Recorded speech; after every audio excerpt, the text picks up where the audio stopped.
Apakah series ini masalahnya masih sama dengan seri pendahulunya, di mana namanya menggambarkan performanya? Yap, bener, panas.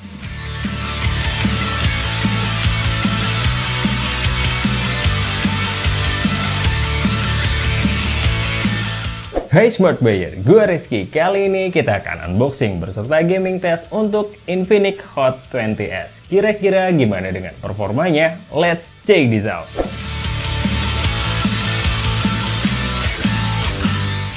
Dan ini dia paket Infinix Hot 20s. Ada hal yang berbeda karena kita belinya nggak di official store, melainkan di reseller karena harganya ada selisih yang lumayan. Dan kita belinya waktu pas for sale juga. Untuk harganya sendiri ada di 2,3 jutaan, include asuransi pengirimannya. Terus nyampenya juga lebih cepat. Pesan malam besoknya langsung dikirim. Ya udah, nggak usah kelamaan, langsung aja kita bongkar.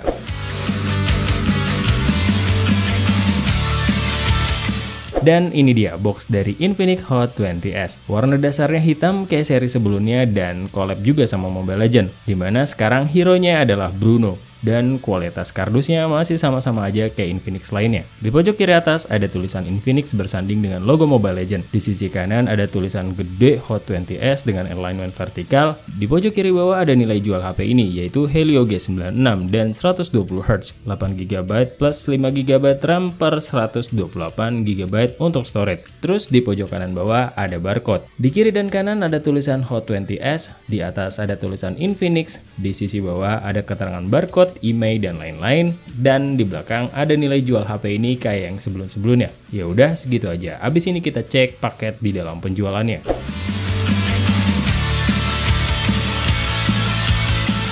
Unitnya kita jelasin belakangan ya. Dan di dalam dusnya kalian akan menemukan SIM ejector, buku manual, kartu garansi, jelly case, kabel USB Type-C, dan terakhir ada kepala charger di 18 watt. Dan udah segitu aja. Abis ini kita detailin sedikit unitnya. Ini adalah unit Infinix Hot 20s. Seperti yang kalian bisa lihat, garis desainnya lebih kalem dari seri sebelumnya. Material bodinya sendiri dari plastik yang kerasa murah dengan finishing glossy yang gampang banget nempel dengan bekas sidik jari. Di pojok kiri bawah ada tulisan Infinix.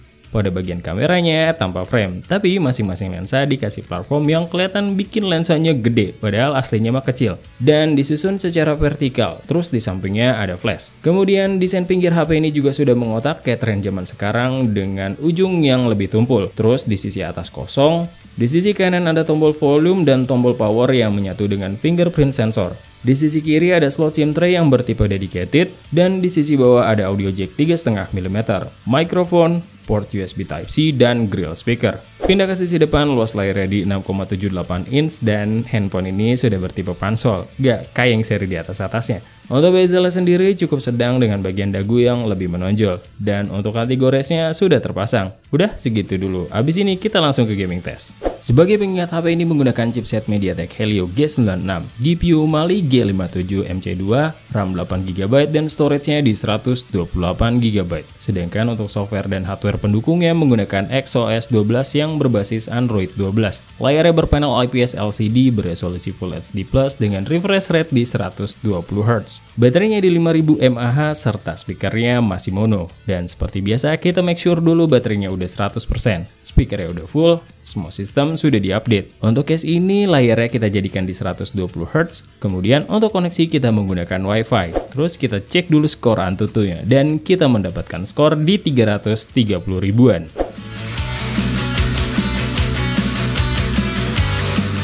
Sebagai pembuka kita akan mainkan Genshin Impact. Settingan rekomendasinya ada di lowest 30 fps, terus kita naikkan dulu FPS-nya ke 60 fps. Dan menurut kita di settingan ini lumayan aman aja, nggak terlalu lancar-lancar amat, tapi cukup playable. Kalau pas di dungeon sih cukup stabil, tapi saat di Mondstadt atau di open map kita menemukan beberapa kali adanya drop, tapi nggak sampai ganggu banget.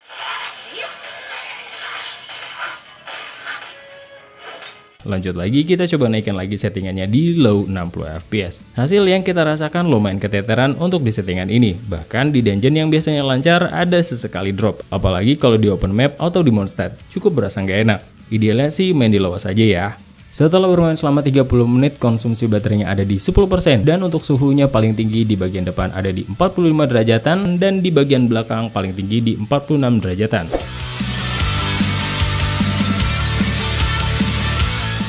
Game kedua yang akan kita mainkan yaitu Free Fire Max. Seperti biasa, kita langsung set semuanya di rata kanan. Hasilnya saat di dalam game cukup lancar dengan FPS yang lumayan stabil. Pergerakan karakter kita cukup smooth. Saat ketemu musuh, kita juga tidak menemukan drop yang berarti. Semua tekstur render dengan baik, feel sentuh layarnya agak kesat, tapi bisa jadi karena sekarang terpasang sangat digores.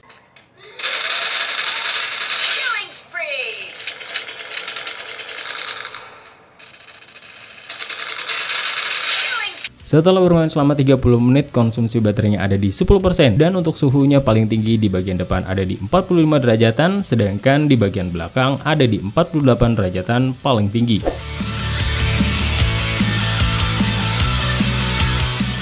Game selanjutnya yang akan kita mainkan Apex Legends. Settingan rekomendasinya di normal dan kita coba naikin FPS-nya ke normal high. Untuk feel di dalam gamenya sih kalau lagi nggak terlalu rame aman. Tapi kalau ada beberapa squad deketan dan kita lagi war, ada kerasa lagi di beberapa kesempatan. Tapi nggak dalam waktu berkepanjangan ya. Mungkin main di settingan di bawah ini lebih baik biar lumayan lancar. Untuk feel sentuh layarnya agak better setelah dimainkan 1 jam. Tapi tetap sih so-so aja, bukan yang terresponsif tapi cukup.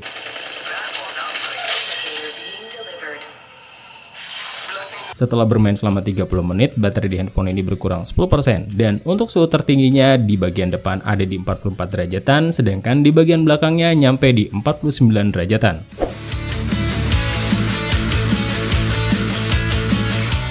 Untuk game ketiga, kita akan mainkan eFootball 2023 dan kita langsung saja naikkan settingannya di high 60 fps. Hasilnya, hitungannya sangat aman. Semua tekstur render tanpa ada kendala. Pergerakan playernya nggak ada yang choppy atau delay. Feel sentuh layarnya masih enak, perpindahan bola antara player ke player juga halus. FPS-nya juga stabil dari awal sampai tesnya berakhir.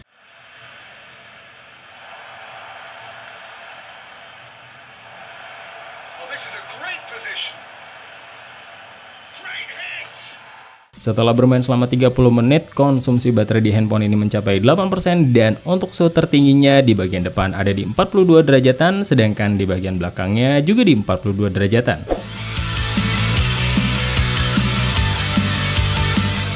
Untuk game selanjutnya kita akan mainkan Call of Duty Mobile. Saat pertama kali buka, kita bisa main maksimal di settingannya di medium high. Untuk itu kita coba dulu main di multiplayer 12 versus 12. Dan di sini menurut kita cukup aman dan gak ada masalah berarti. Feel sentuhnya lebih baik di sini, efek keset dari anti goresnya udah mulai hilang. Kita lanjutin lagi main di Battle Royale, tapi mode yang paling berat ya, di 20 versus 20. Hasilnya pas kita ke last circle, yaitu di tengah. Ada 20 versus 20, berasa banget HP ini belum sanggup main di mode ini dengan lancar. Karena banyaknya tekstur yang dirender dalam satu frame mengakibatkan handphone ini cukup laggy. Tapi kalau cuma 1 versus 1 cukup aman. Jadi untuk mode ekstrim kayak gini nanti dulu ya kalau Call of Duty Mobile. Setelah bermain selama 30 menit, konsumsi baterainya ada di 11% dan suhu tertingginya di bagian depan ada di 45 derajatan, sedangkan di bagian belakangnya nyampe di 48 derajatan.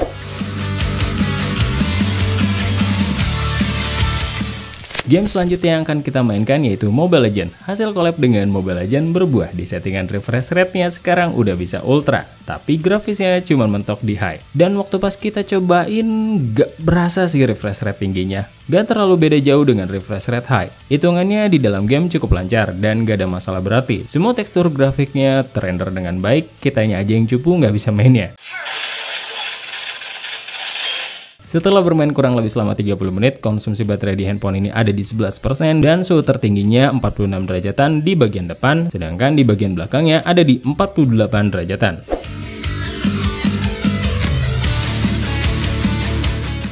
Game terakhir yang akan kita coba yaitu PUBG Mobile. Untuk game ini pas kita cek di settingan grafiknya mentok di balance ultra. Oh iya, HP ini gyronya software kayak biasa dan gak responsif. Terus kita coba dulu main di 8 versus 8. Untuk experience di dalam gamenya hasilnya aman. Feelnya sih cukup enak dan lancar. Dan lumayan enak lah untuk dimainkan. Karena masih enak, kita tetap pakai balance ultra untuk di Battle Royale. Hasilnya mirip-mirip dengan pas kita mainin di arena. Semua tekstur di dalam game bisa kerender dengan baik, gak ada yang hampir tersendat karena FPS yang jatuh banget, dan pergerakan karakter kita cukup smooth. Terus untuk feel sentuhnya oke lah. Dan di sini kita udah bener-bener gak ngerasain kesetnya.